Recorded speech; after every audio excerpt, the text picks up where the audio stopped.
Ito guys, nag-service ulit tayo dito ngayon ng Pajero. Pajero, ito yung Nissan Safari. Ito ngayon ang problema niya, yun, grounded yung kanyang heater, sunog isa pinakadulo.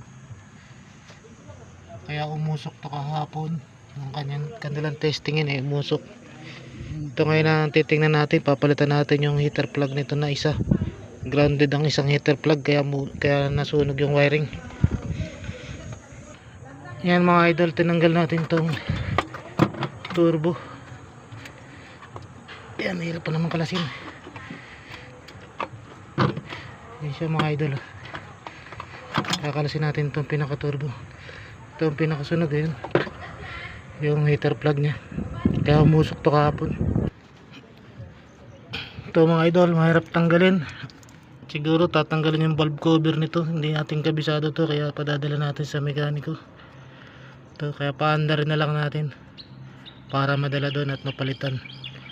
Mahirap palitan ng heater plug to. Yun lang mga idol, mahirap pakilaman ang hindi natin trabaho. God bless.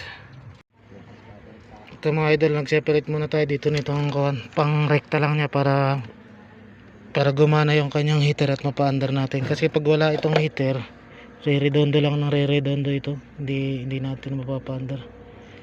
Kaya ito ngayon ang gagawin muna natin pansamantala para madala niya sa mekaniko at mapalitan ng heater plug. Yan po kasi hindi natin kabisadong gawain, kaya hindi natin kabisadong tanggalin. Kaya mas maganda na po yung nakakaalam ang ating paggawain nito. Yun lang po mga idol, maraming salamat. Ito guys, re-rekta muna natin dito itong heater para mapaandar natin siya. Yan mga idol, hini-heater natin siya para umandar.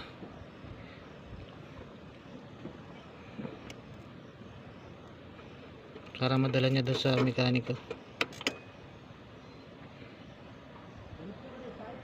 Okay, start!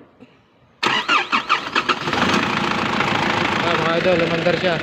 Yan ang problema niya, yung sa heater niya nasunog, kaya ayaw gumana. Ngayon papalitan siya ng isang heater, papalitan na yung heater niya, kaya mapapaandar na siya ngayon. Kaya lang mga idol, sana may natutunan kayo na simpleng lang bagay, para at least kahit pa paano may alam kayo kung kahit na hindi gumagana dun sa module ng heater, pwede nyo siya rekta. Yun lang mga idol.